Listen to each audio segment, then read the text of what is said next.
Kad je se prilazio alkohola, morali smo svi se malo sklonjati.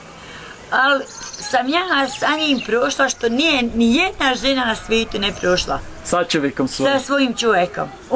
On bi pucao u me. Uzme pušku, uzme pun onaj okvir metaka. I gađao me, da me pogodi. Da me svu izrašetao. Nampoli mi da u ratu biže na cik-cak. I ja ti ga bolan uzela, ja za jednu gredu, za kamen zalegla ja i puzim ja. A on puca? On puca, Allaha mi dragog. Znaš li kad meci zvizga i stoji na moje glavi.